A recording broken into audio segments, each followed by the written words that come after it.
I'm Muddy Dragon and welcome to the life and suffering of Sir Brante. So, continuing exactly from the point where we left last time. We're now on Gloria's Rhymes. So, if you're enjoying this series, there'll be a few more videos, I'm assuming. I'd like to make some more. And I'm really enjoying this game. It's a really nice little RPG, and I hope you're enjoying it too. Because if you are, then welcome back. Let's continue. Mother mostly stays in her chambers now. With each passing day, she grows heavier and her features get rounder. It gets difficult for her to walk, but she still smiles all the time. One day she takes your hands and puts them on her big belly, and you feel a moment deep inside her. You will have another brother or sister soon. Gloria takes you on the walks to the yard now. You explore the yard together under the evening light of the pillar, and she sings you songs and tells you amazing stories.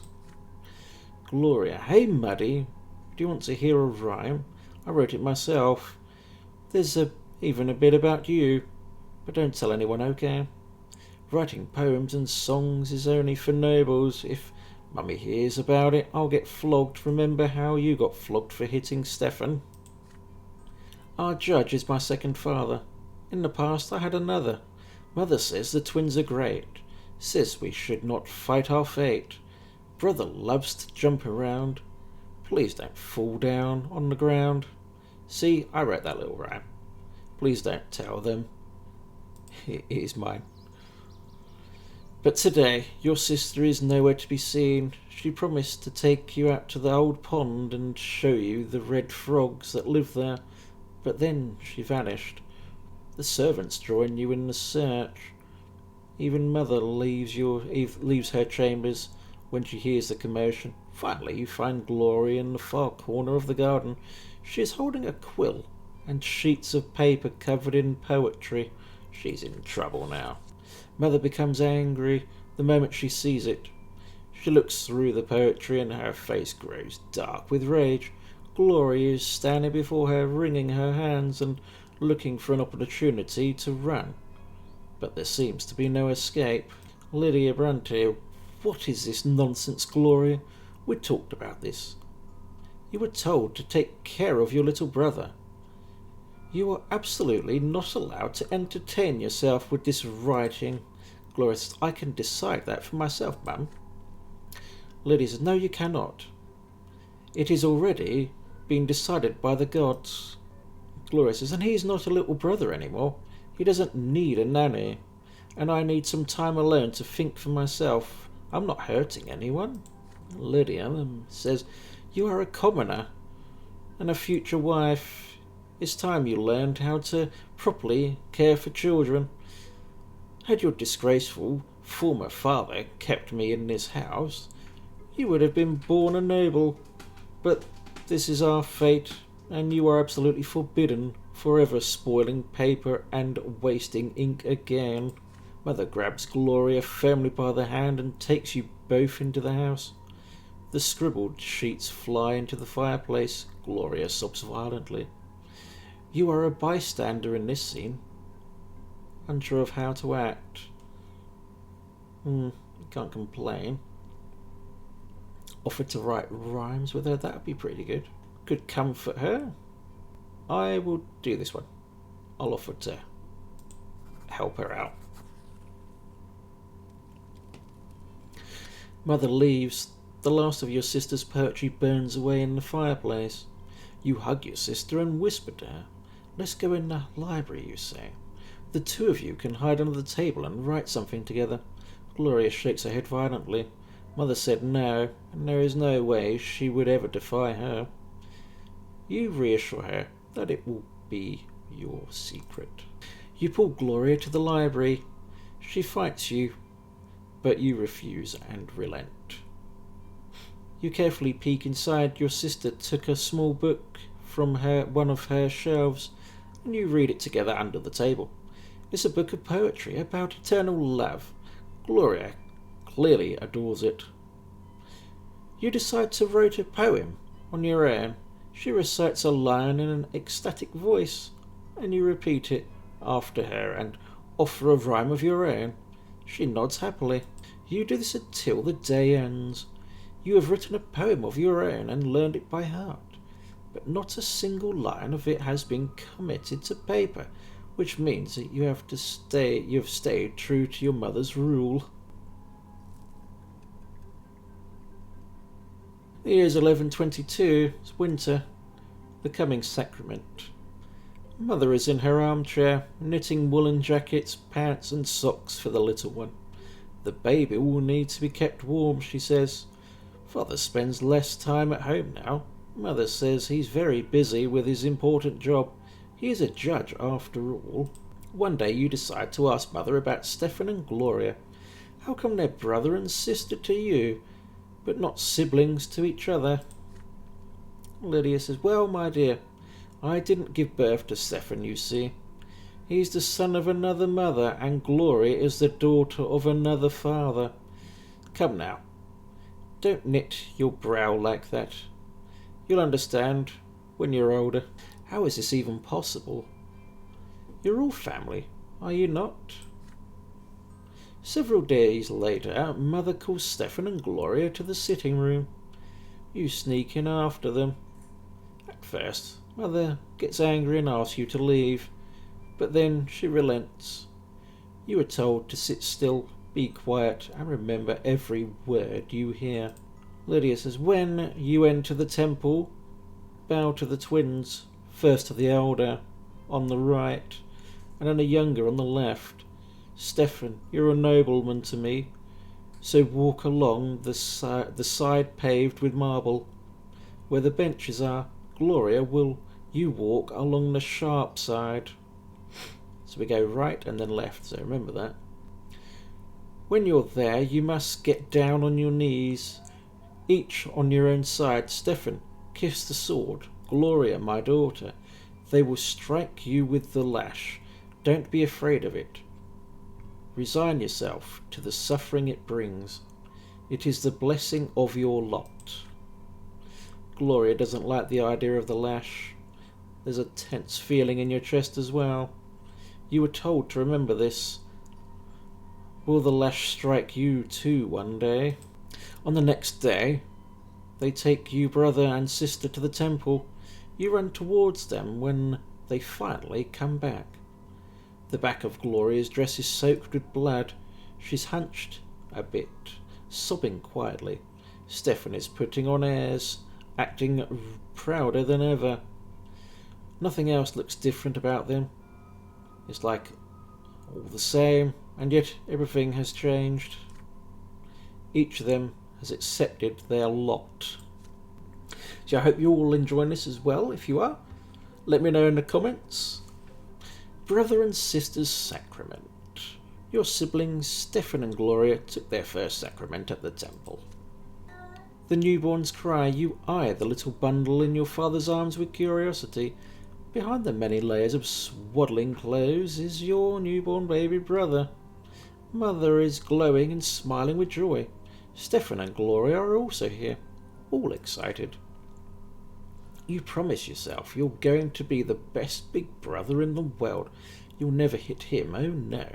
The two of you will play together and tease Stefan together and help Mother together and go on so many adventures together. It feels so strange to be an older brother. Just the other day, you were the youngest in the family. But everything is different now. Your parents name your little brother Nathan, and Mother spends day and night by his side. And Nathan cries all the time, day and night. Mother barely gets any sleep. She's so worn out she starts forgetting things. Like today, for instance. She forgot her knitting in the armchair in the sitting room. You'd better bring it back to her as soon as possible. You run to Mother's bedroom. You miss her smile so much. You walk in without saying hello and give her the knitting, but instead of gratitude you get an ice-cold, exhausted stare. Nathan is also there, screaming all the time. Go away, Muddy, you're bothering me. She spits these words out through her teeth. You look at the bawling newborn. She can't ever take a minute of respite.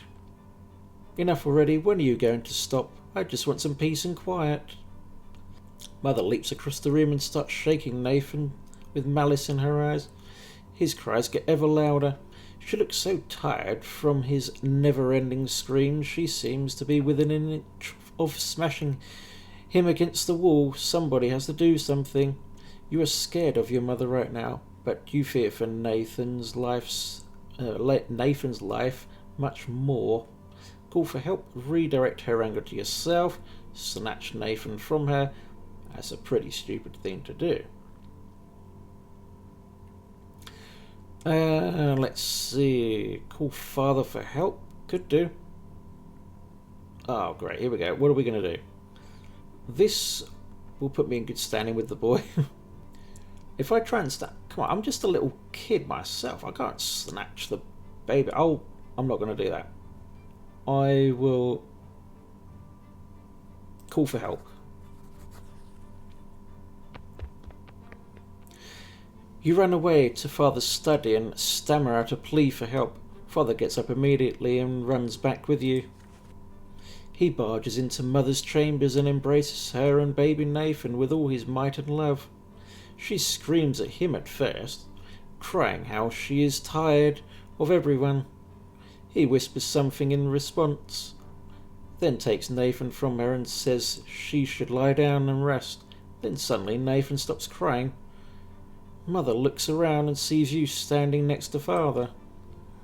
My son, please forgive me. I am so sorry you had to see this. Thank you for going to get your father for help. The twins know I didn't want to hurt anyone. Mother's face is covered in tears. Everything will be all right now. Father tells you. You can go. You leave in quite joyous. Mother calms down and Nathan falls asleep. Father won't let anything bad happen. Nathan's birth year, 1122. Your young brother Nathan is born. I say it's quite nice to play something completely different, and I'm sorry for not interacting in this video as much as I usually would do and talk and just say everything that's going on, because this is so story driven. You have to read it all, and so I'm just soaked into this entire story and I absolutely love it. Toy soldiers. You wake up to father's touch on your shoulder. He is finally back home after a long trip. Robert Brante says, Muddy, today is your special day. The day when you begin your studies. Now, teachers will be coming to our home to teach you, and you must do everything they say. Be diligent in your studies, and you will grow closer to the noble one's lot. And since you must remember this day, a present is in order. Lydia, get our little schoolboy dressed. I am taking him to the market district. Stefan wants to come with you too, but father shushes him sternly. This is your day. Your elder brother is hurt to hear this, but stays quiet. An open carriage takes the two of you through the dusty, noisy city streets. A pleasant wind tussles your hair. Your city is called Anizot. That you already know. It is one of the largest cities in the entire empire. There is a big shadow on the street. It comes from the white foliage on the enormous tree that spreads its branches all above the city. My son, did you know that the silver tree grew from the blood of our God's own disciples? It has been growing here for hundreds of years, right in our city. It cannot be damaged or burned. Not even the clergy know why.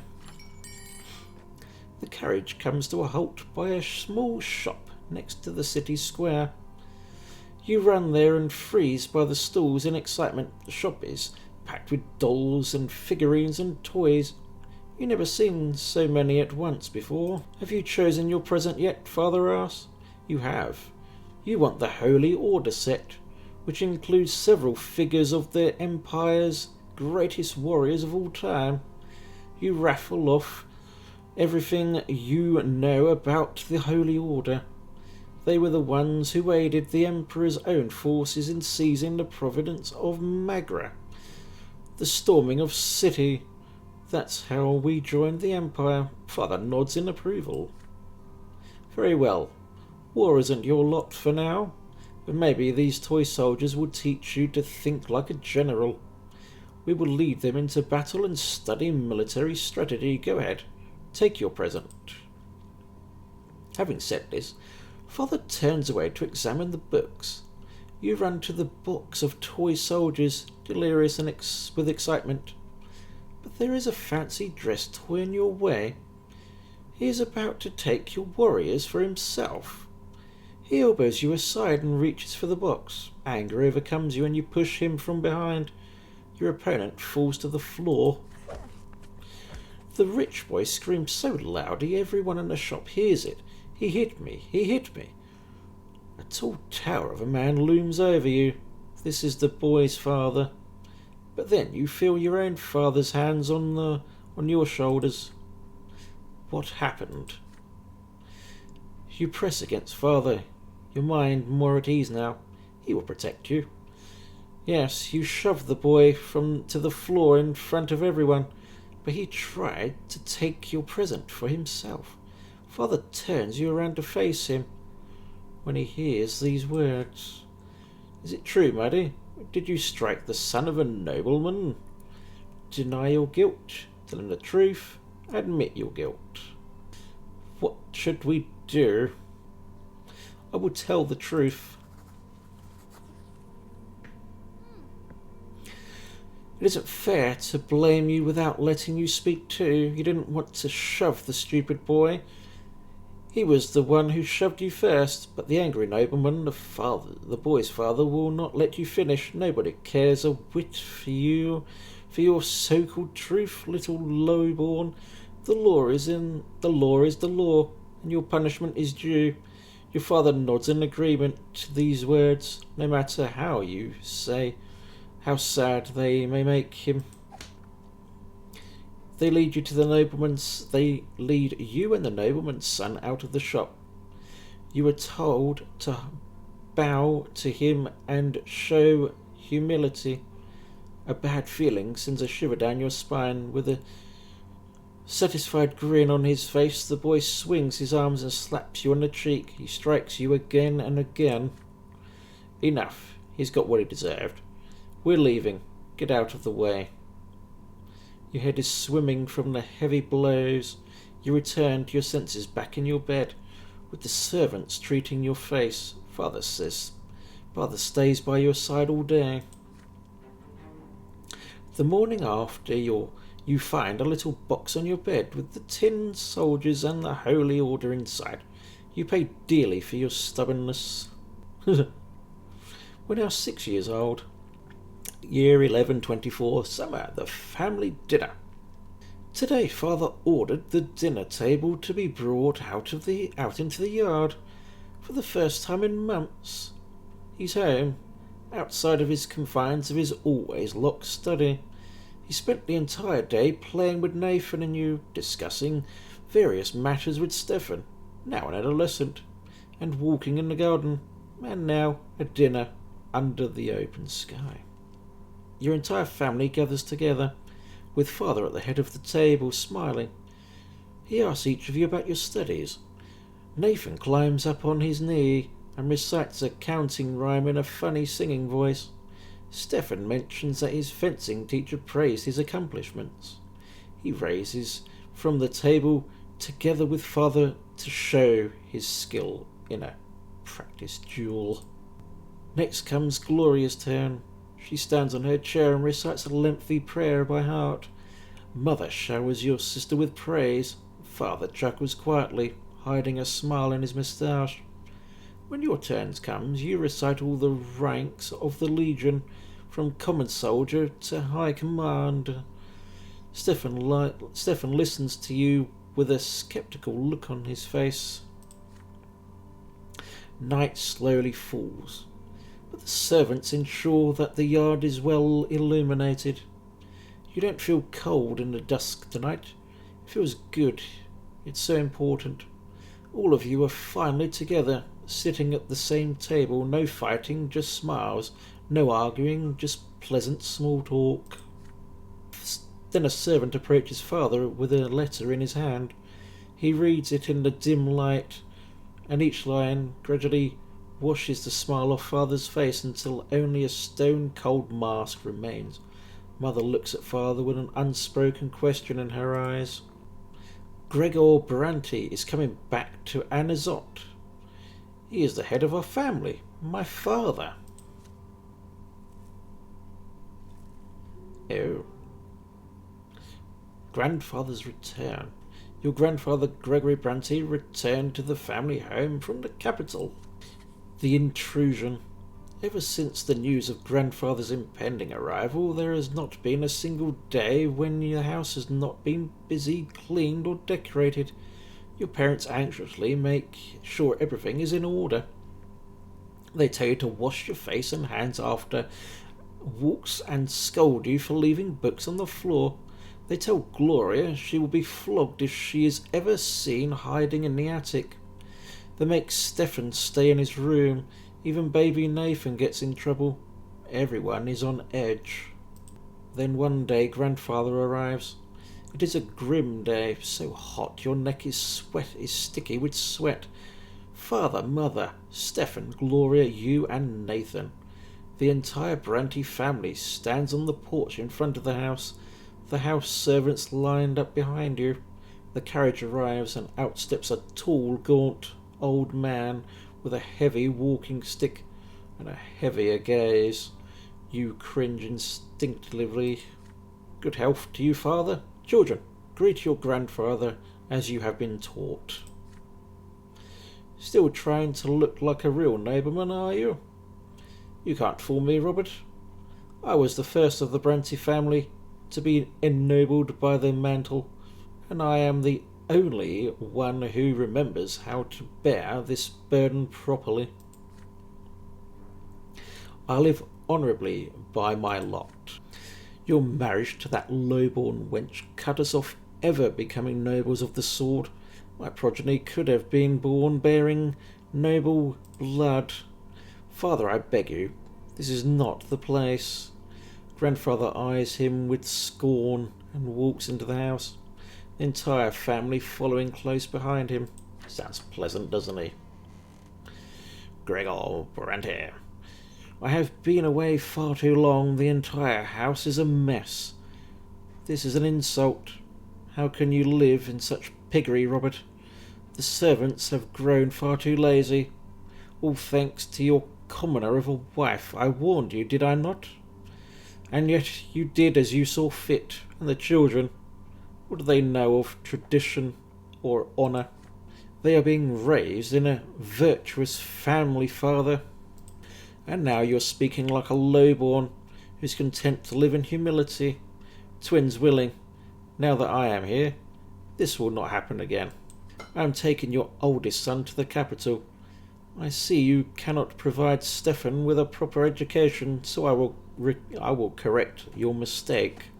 Your brother's fate has been decided just like that. Father does not object. He orders the servants to prepare Stefan for the journey. Stefan freezes in place, glancing at grandfather and father again and again. The latter places their hand on his shoulder reassuringly. Grandfather's lips are a tight plain, white with contempt. The house is examined room after room. Everything grandfather sees is showered with scorn. He scoffs at the crease at the blanket in Nathan's crib in the mother's bedroom. He mocks Gloria's knitting in her room. The door to your room is next. What is this, Robert? Tin soldiers in your youngest son's room? He was born a commoner. I won't have him daydreaming of battle. Grandfather seizes the box containing the tin warriors of the Holy Order. Your father stays silent. Anger and fear boil within you. This is your big present.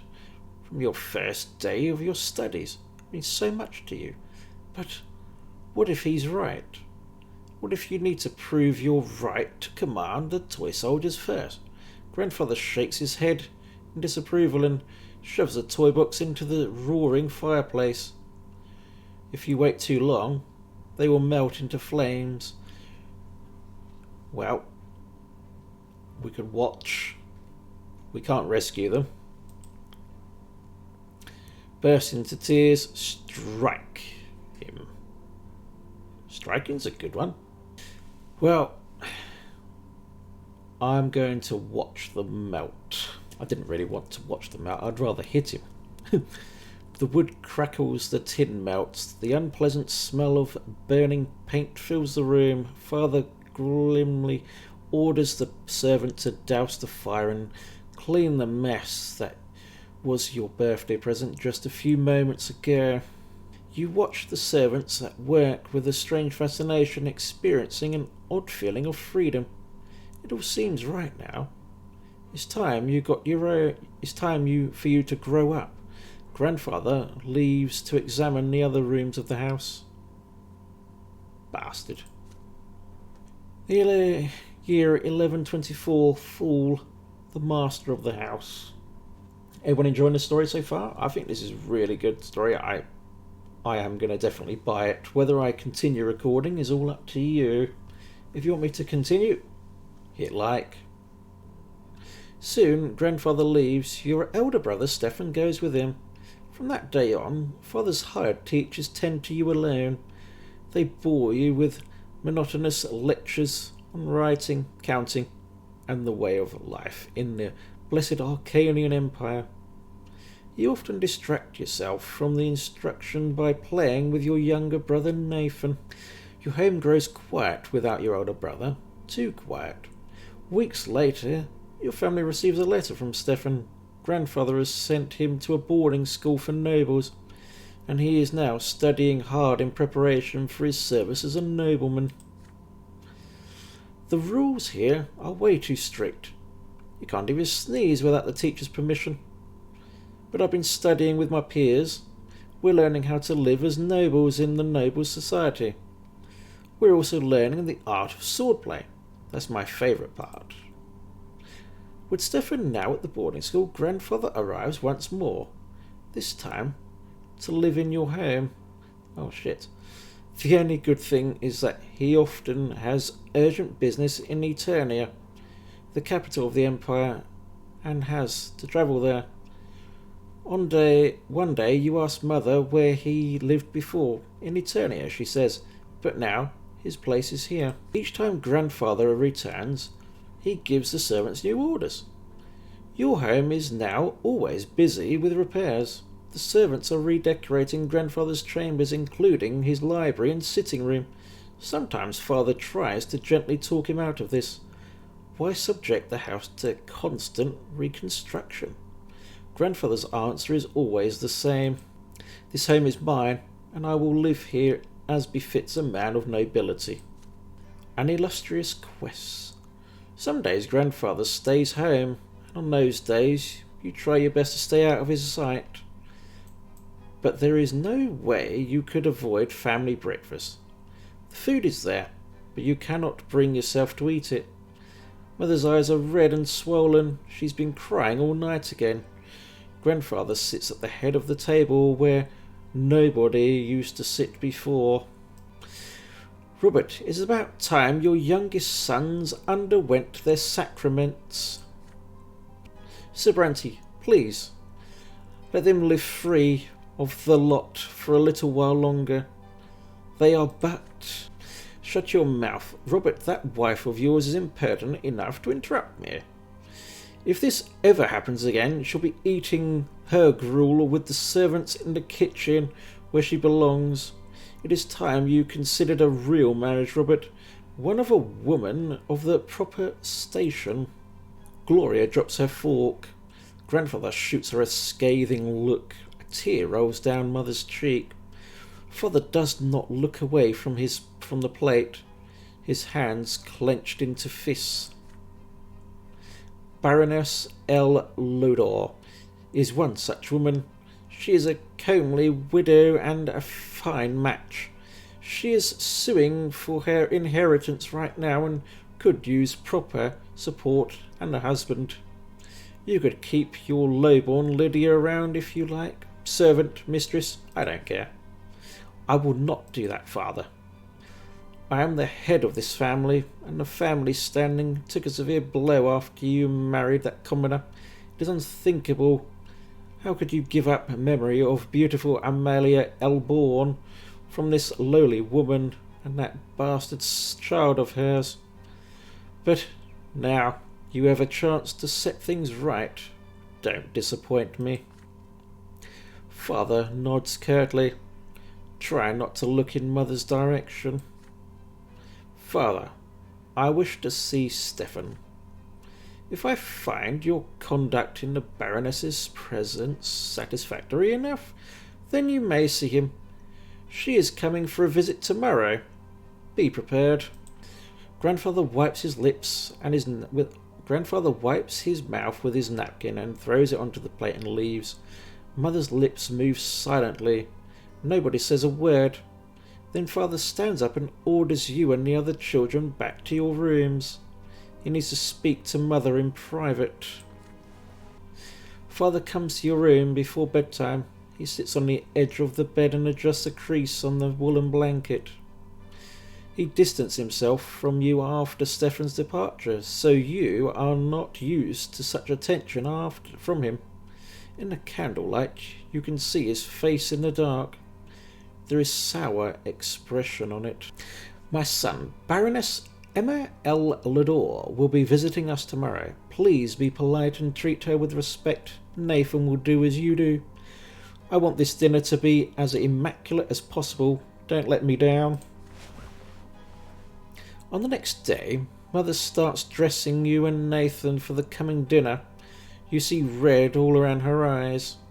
She's been crying for a long time. It hurts just to look at her. Nathan starts whining quietly. You and Nathan are dressed in new doubtlets. Your tousled hair brushed into shape. Gloria is told to stay in her room. Father appears wearing his new suit. Mother is in a humble down dress, looking pale. Grandfather has an uncharacteristically contented look about him. You hear the sound of wheels and hooves against the cobbles in the yard, then a pair of dainty heels come clacking. The chamber is completely quiet and still. Fearing Grandfather's observant eye, the doors open. You see your guest, a beautiful dark-haired woman in a dress of elegant deep blue. Father takes the hand of her Lady Elador and kisses it, showering her in compliments. Grandfather's face is beaming in her presence. No one ever bothers to introduce Mother. Baroness, allow me to introduce you Robert's son, Muddy and Nathan Brante. Frankly, it's the eldest, Stefan, who deserves the most attention, but currently he is studying in Eternia with another young nobleman like himself. It is my hope that his younger sons will also make me proud one day. Grandfather eyes you with a probing look. How will you act in front of the Baroness? Will you accept her next to your mother, your father's rightful wife? Ugh. Greet the Baroness politely, walk away with Mother, maintain your composure, demand that Mother be introduced. I am going to put my neck on the line. I'm going to demand that she be introduced.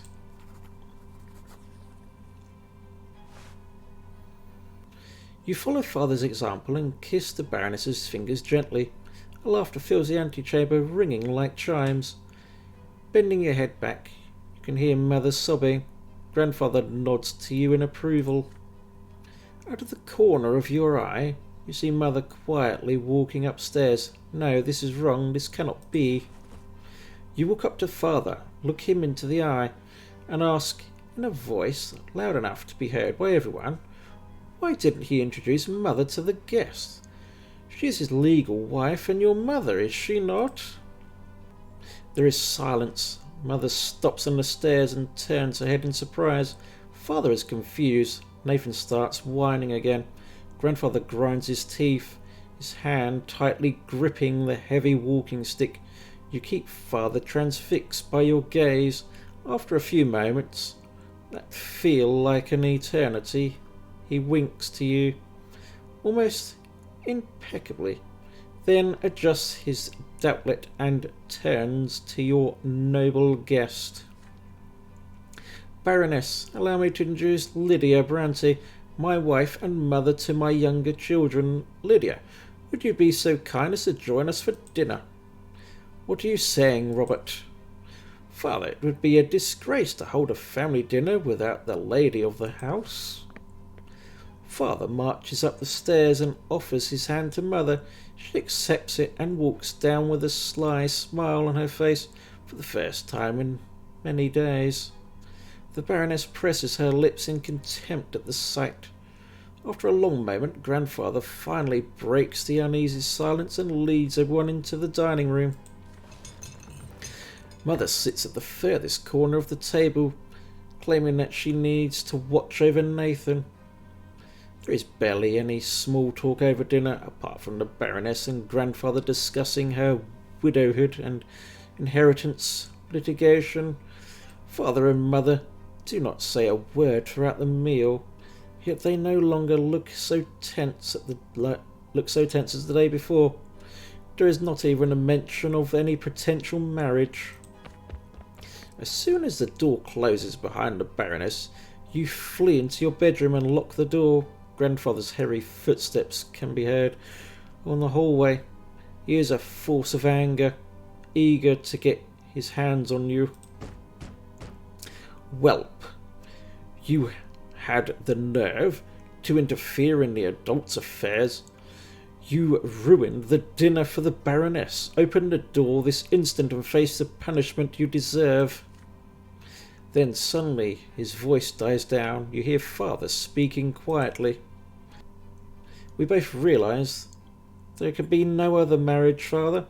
I already have a wife and there is nothing that can be done about it. I'm sorry, Father, but you will have to accept it, and please leave my son alone. He only helped me face the truth, and nothing else. Grandfather huffs and puffs at the loss of words. You hear the head of Brante family and his adult son retreat from the door of your room. It seems there will be no punishment today after all. Grandfather leaves for Eternia alone. After a fortnight later, Father receives a letter from Stefan. It seems Grandfather told him about the incident with the Baroness, and so the letter is full of ire. He writes that you have remained high society about Father's marriage to the no-born woman, and now the family's reputation is at stake. Father winces when he reads Stefan's letter, deep in thought, but Mother is smiling again because of Father's actions. Her joy is quiet, happy glow. Yeah, you can piss off, Gregor. I am now 7 years old, and it's at this point that I must say goodbye, everyone.